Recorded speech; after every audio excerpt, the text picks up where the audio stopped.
자, 이제 오늘부터는 이제 2주 전에 저희가 출애굽기를 마무리 짓고 오늘부터 우리가 함께 볼 성경은 에스더서입니다. 아마 이제 에스더서를 아시는 분들도 계실 것이고 또 이제 생소하신 분도 계실 것입니다.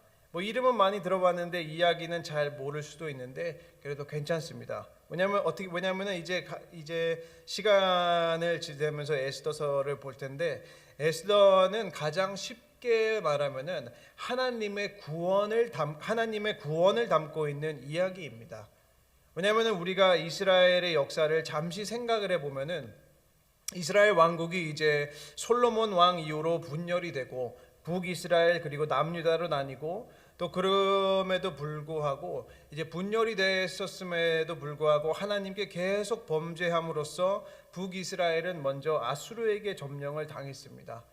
그리고 난 뒤에 남유다는 남아서 조금 더 버틴기다가 어떤 왕들은 하나님의 말씀을 잘 따르기도 하고 또 하나님의 말씀을 잘 따르면서 개혁을 일으키기도 했던 반면에 또 어떤 왕들은 죽어도 하나님을 안 따르고 우상 숭배를 하다가 결국에는 바벨론 왕국에게 점령을 당하게 됩니다.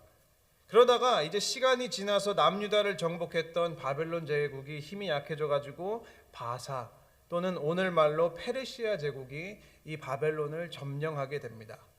그 다음에 이 페르시아 왕 고레스는 칙령을 내리게 되고 그리고 그 칙령으로 인해서 바벨론으로부터 잡혀온 이스라엘 민족은 다시 원하면은 고국으로 돌아갈 수 있도록 하고 이스라엘로 돌아갈 수 있도록 하고 무너진 성전을 다시 지을 수 있도록 하였습니다. 그래서 이제 많은 사람들이 이스라엘로 돌아가게 되는데 오늘 에스더서는 그러니까 고레스의 칙령 이후에도 이스라엘에게 너희들 다시 돌아가도 된다라는 칙령 이후에도 그래도 페르시아 제국에 머물고 있었던 유대인들 가운데 일어난 일을 기록하고 있는 것입니다.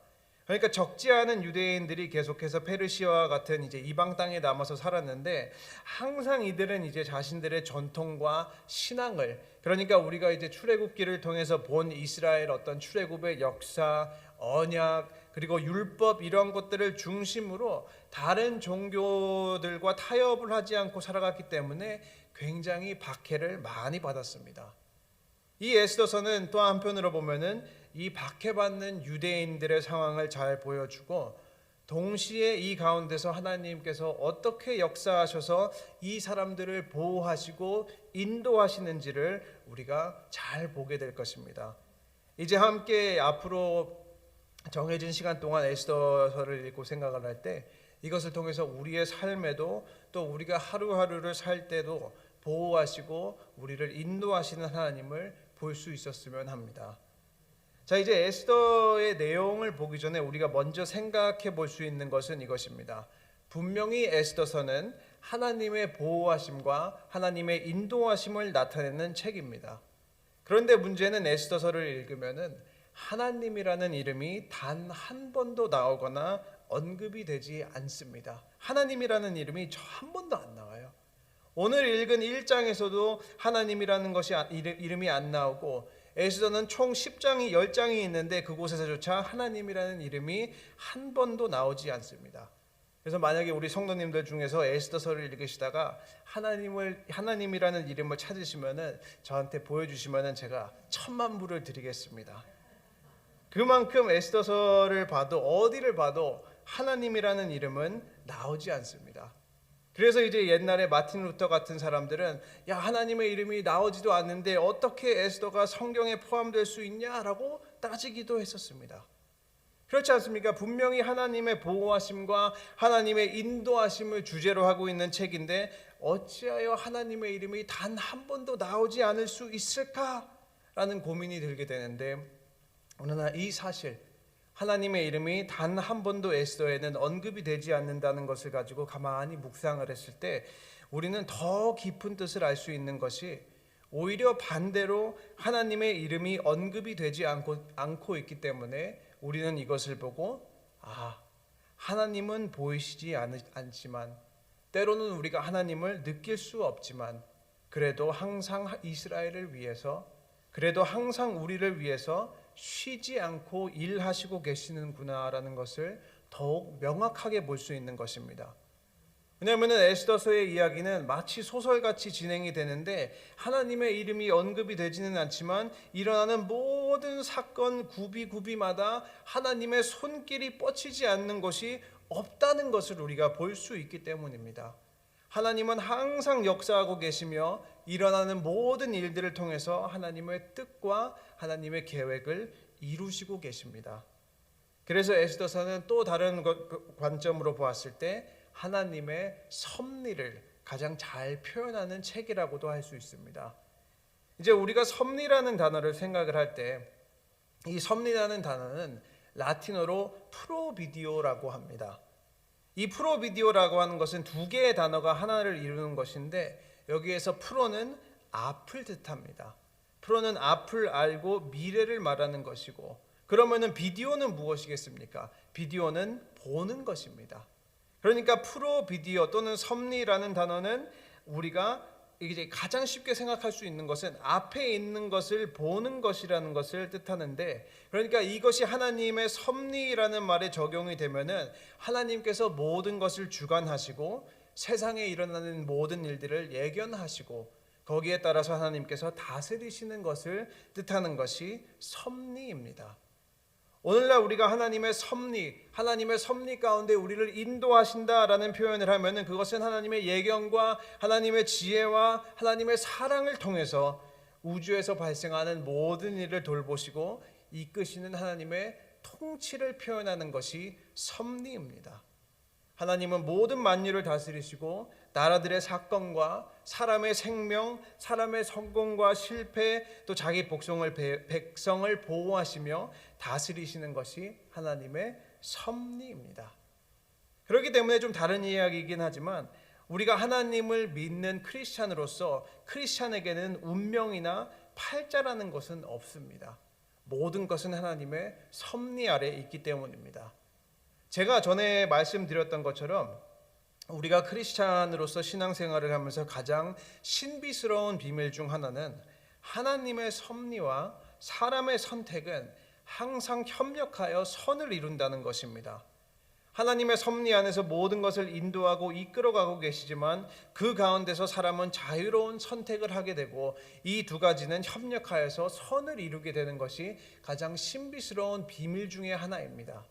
가장 좋은 예를 들어서 요셉을 보면은 하나님은 요셉의 형제들이 요셉을 파는 것을 그리고 요셉이 수십 년 동안 종살이를 하는 것을 그리고 수십 년 동안 그 사실을 아버지 야곱에게 속이는 형제들의 악한 선택을 허락하셨습니다. 이 형제들의 행동은 분명히 악했고 하나님은 그것을 기뻐하지 않으셨습니다. 그러나 이 잘못된 행동은 하나님의 섭리 아래 더 큰 목적을 이루게 되는 것을 우리가 또 보게 됩니다. 왜냐하면 요셉은 애굽의 총리가 되고 이스라엘은 요셉을 통해서 긴 흉년을 피하게 되잖아요. 하나님의 섭리 아래서 요셉의 형들의 죄를 그대로 두시고 요셉이 또 그 고통의 시간을 보내게 하시고 그리고 그것을 통해서 하나님께서 계획하고 계신 더 큰 뜻을 이루시게 됩니다. 모든 것이 협력하여 선을 이루게 됩니다. 또 다른 한 가지 예를 들자면은 우리가 너무나도 잘 아는 가룟 유다입니다. 가룟 유다는 자신의 죄 가운데 거짓말을 하고 기만을 하고 도적질을 하고 마침내 예수님을 팔아 넘겼습니다. 이 모든 일은 큰 죄였고 하나님은 분명히 그 일을 기뻐하지 않으셨습니다. 그러나 동시에 유다의 음모는 모든 믿는 자들의 구원이라는 더 큰 선으로 이어진 것을 우리가 확인할 수 있습니다. 만약에 유다의 이 배반으로 인해서 예수님이 십자가에 못 박히지 않으셨다면 우리는 여전히 죄 가운데 살고 있었을 것입니다. 이와 같이 하나님은 하나님의 섭리를 통해서 또 우리 가운데 우리의 삶 가운데 일어나는 모든 사건들과 또 결정들을 통해서도 선을 이루시고 하나님의 계획을 이뤄가고 계십니다. 그렇기 때문에 오늘 에스더서도 마찬가지로 오늘 1장을 그냥 대충 보면은 왕이 잔치를 베풀고 먹고 마시고 마음이 너무 흥겨워가지고 왕비를 부르고 근데 왕후가 기분이 나빠하다가 또 안 간대요. 그리고 또 왕위가 폐위되는 사건을 다루면서 이 사건을 생각하면 그냥 세상에서 흔히 있을 수 있는 일이고 죄 가운데 있는 사람들이 사는 그냥 방법이라고 생각을 할 수 있는데 그 깊은 내면에는 비록 하나님의 이름이 언급이 되고 있지 않지만 그 깊은 내면에는 분명히 왕이 잔치를 베푼 데도 이유가 있었고 그 왕이 술이 엄청 취해서 왕비를 데리고 오라고 한 것도 이유가 있었고, 또 와스디가 그것을 거절한 것도 분명한 이유가 있었습니다. 항상 더 큰 하나님의 뜻과 하나님의 계획이 이 사건들을 통해서 이루어지고 있는 것입니다. 그것은 우리의 삶도 마찬가지입니다. 우리의 삶 매 순간순간마다, 그리고 삶의 가장 작은 부분까지도 하나님께서는 간섭하시고 인도하고 계십니다. 우리의 삶은 항상 하나님으로부터 불쌍히 여김을 받고 보호하심을 받고, 때로는 부모가 자녀에게 하는 것처럼 훈계하시기도 합니다. 그 가운데 하나님께서는 계속해서 우리를 위해서 공급하셨고, 또 우리가 삶을 다할 때까지 인도하실 것입니다. 그렇기 때문에 우리가 하나님의 이 섭리라는 것이 우리 안에 깊이 자리 잡을 때, 그것은 우리에게 굉장한 위로가 되고 엄청난 힘이 되는 것입니다. 왜냐하면 그렇지 않습니까? 우리가 사는 세상이 얼마나 위험합니까? 죄로 인한 질병, 재난, 전쟁, 이러한 모든 것들은 사람을 항상 죽음으로 몰아가려고 합니다. 그리고 세상에 많은 하나님을 믿지 않는 사람들은 우리와 같은 믿는 자들을 억압하고 힘들게 하고, 또 눈에 보이지 않는 죄와 사단은 지금도 항상 삼킬 자를 찾아다니고, 또 죄로 인해서 우리의 마음은 항상 격동합니다. 그렇기 때문에 우리도 안전한 것은 아닙니다. 그러나 성경이 항상 가르치는 것은 하나님의 섭리 아래에 있는 모든 성도는 걱정할 것이 하나도 없다고 약속을 하게 되는 것이고, 우리가 에스더서를 통해서 그것을 잘 볼 수 있는 것입니다. 우리의 삶에 일어나는 모든 일들은 협력하여 선을 이루게 됩니다. 그렇기 때문에 우리는 걱정할 것이 하나도 없습니다. 하나님께서는 우리가 그리스도 앞에 설 때까지 공급하실 것이고, 하나님의 섭리 아래 가장 어려운 여건과 고난 가운데서도 우리를 위해서 일하고 계십니다. 지금 이 순간도 일하고 계십니다. 이 섭리를 인식을 못하는 사람들과, 또 때로는 어떠한 성도들은 미래를 몰라서 갈팡질팡하고 허우적거리면서 살고, 하나님 이거 주세요, 저거 주세요, 이렇게 해주세요, 저렇게 해주세요, 떼를 쓰기도 하고, 자신의 방법과 자신의 생각을 이루기 위해서 욕심과 욕망을 가지고 살아가는 경우가 많습니다. 그러나 제가 오늘 말씀을 통해서 우리 성도님들에게 가장 큰 비밀을 알려드리겠습니다. 미래를 알려드리겠습니다. 우리는 미래를 모르는 것이 아니라 하나님의 섭리 안에 있는 모든 성도들은 우리의 끝을 이미 알고 우리는 그것을 향해서 살아가고 있습니다. 우리의 끝은 구원입니다. 그렇기 때문에 우리는 미래를 이미 다 알고 살아가는 사람입니다.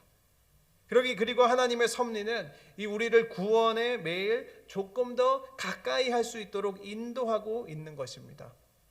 그렇기 때문에 우리는 항상 하나님의 섭리를 의지하고, 어떠한 상황 가운데서도 우리를 구원으로 이끄시는 하나님을 의지해야 합니다. 그러면 우리 사랑하는 친구교회 성도님들은 어떠십니까? 혹시 아직도 미래를 모르셔서 갈팡질팡하고 허우적거리고 계시지는 않으십니까?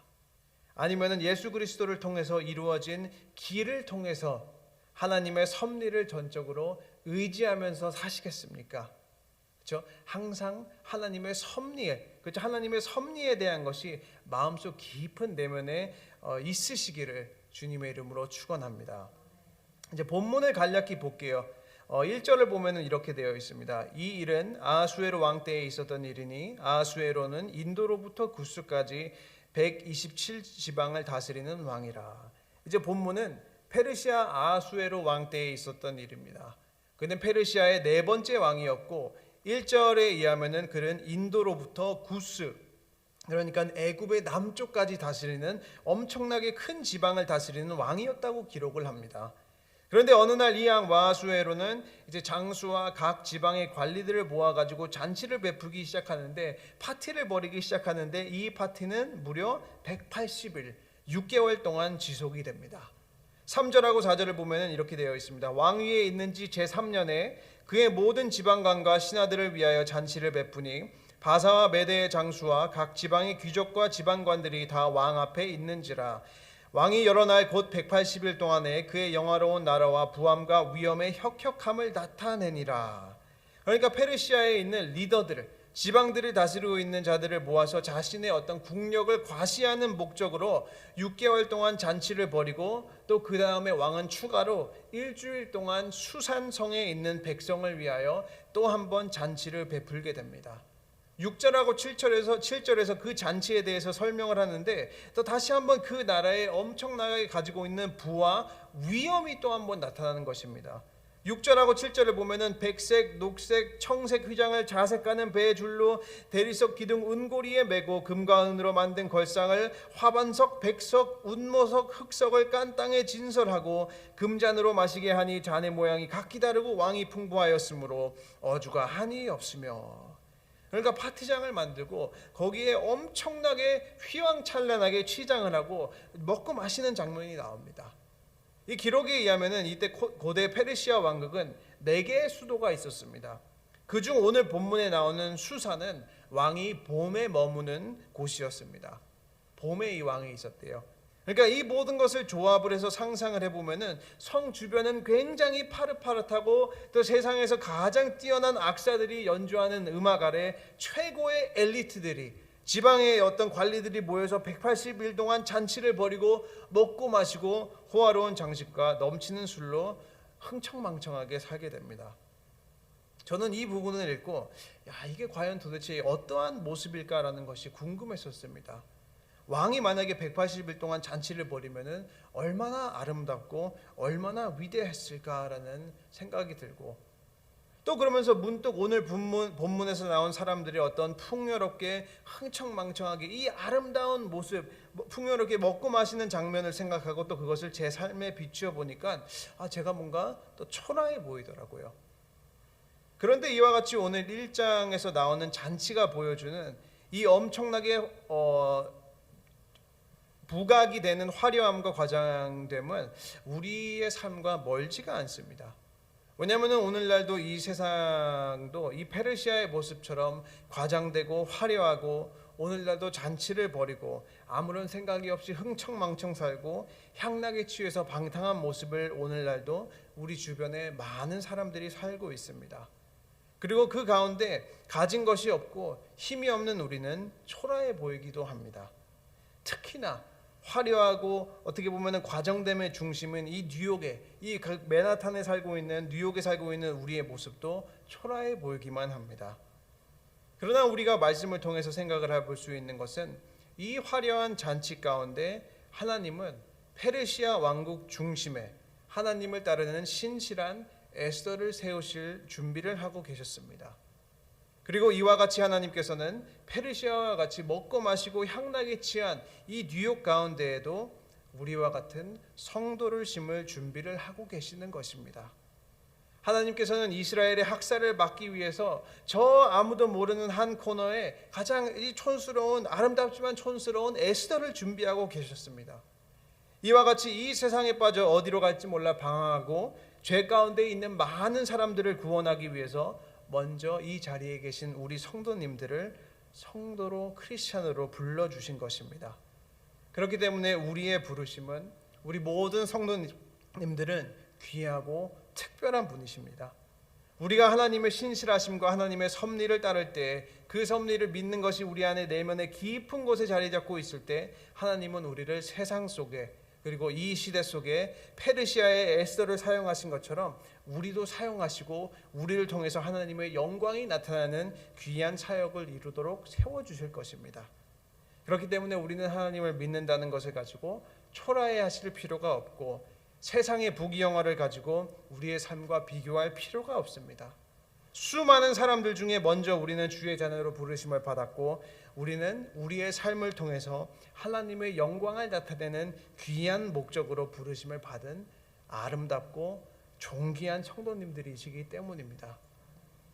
또 말씀을 보면 이렇게 되어 있습니다. 10절 11절을 보면은 제7일에 왕이 주웅이 일어나서 어전넷이 무음한과 비스다와 하르보나와 빅다와 아박다와 세살과 가르가스 7사람을 명령하여 왕후 와스디를 청하여 왕후의 관을 정제하고 왕 앞으로 나오게 하여 그의 아리따움을 뭇 백성과 지방관들에게 보이게 하라 하니 이는 왕후의 용모가 보기에 좋음이라.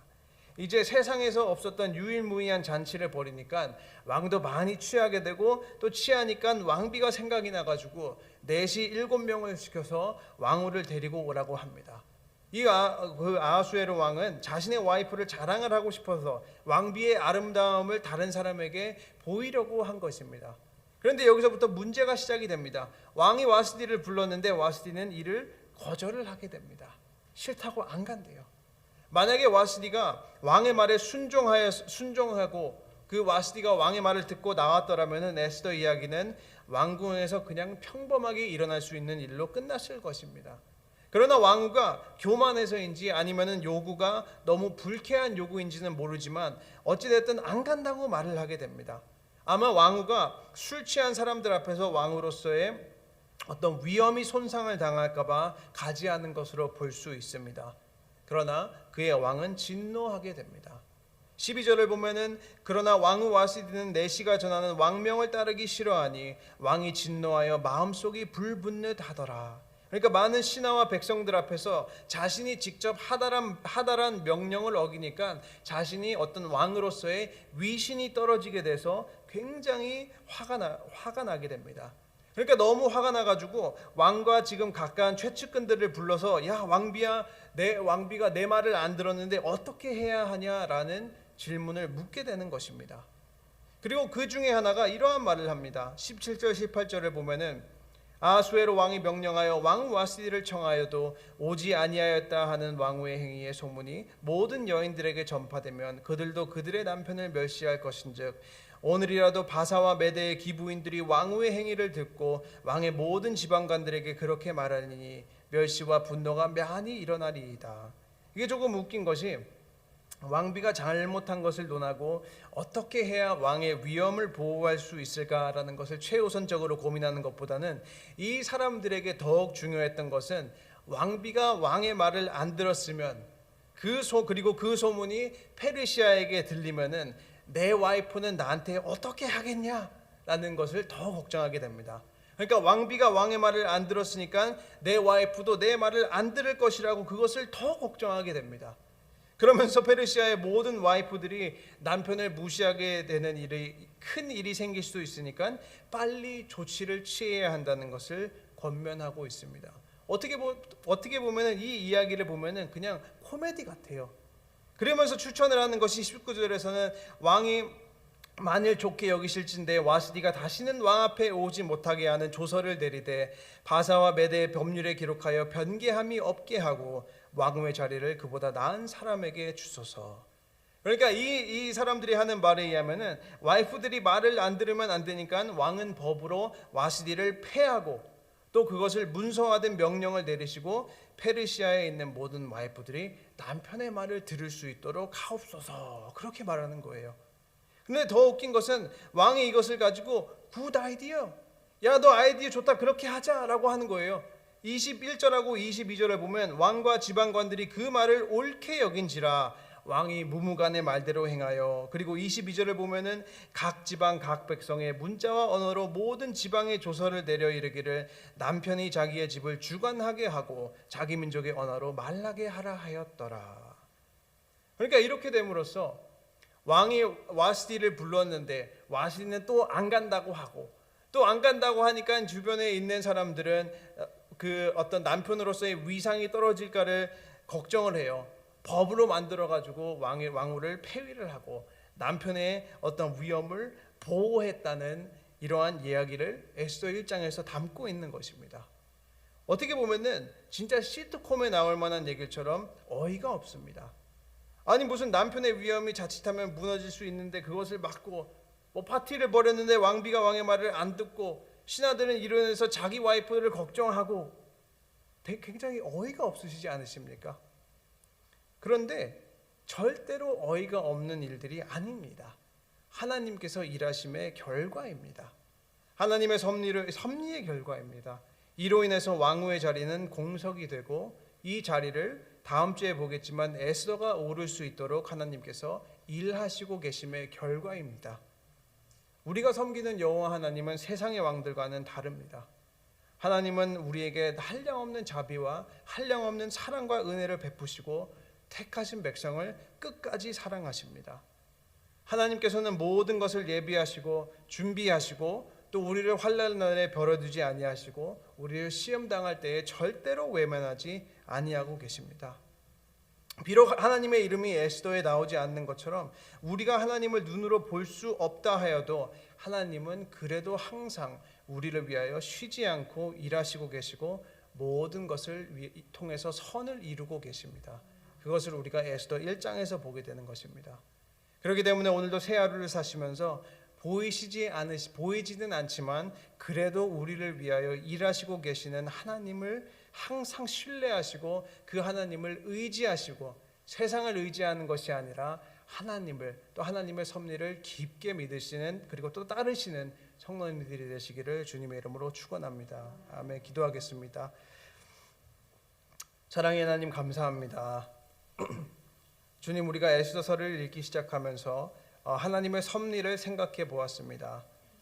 주님, 우리가 때로는 부족하기 때문에 때로는 하나님을 의심하기도 하고 때로는 우리의 계획대로 일하려고도 합니다. 그러나 다시 한번 우리의 삶의 모든 사건을 통하여서 협력하여 선을 이루시는 하나님을 의지하려고 하오니 우리 모든 성도님들과 함께하여 주시옵소서. 주님, 이제는 내가 나의 삶의 주체가 되는 것이 아니라 오직 하나님만이 우리의 삶의 주체로 두며 하나님을 우리의 마음의 가장 중심에 둘 때에 우리에게 세상이 줄 수 없는 놀라운 평강과 또 하루를 살 수 있는 힘과 용기와 또 위로로 함께하여 주시옵소서. 주님도 특별히 기도하며 간구하는 것은 몸과 마음이 편찮으신 환우들과 이창근 집사님을 위해서 기도합니다. 교회가 한마음 한뜻으로 간구하고 기도하며 부르짖을 때 회복의 역사를 체험할 수 있도록 하여 주시고 또 오늘 하루를 사실 때 힘들지 않도록 족한 은혜와 힘과 능력을 허락하여 주시옵소서. 주님, 이제 남은 시간 기도할 때 우리 성도님들께서 가지고 계신 모든 기도 제목 다 하나도 땅에 떨어지지 아니하고 믿음 안에서 이루어질 수 있도록 하여 주시고 오늘 하루도 하나님께서 친히 인도하여 주실 하나님의 섭리와 은혜에 감사드리며 예수님 이름으로 기도드렸습니다. 아멘.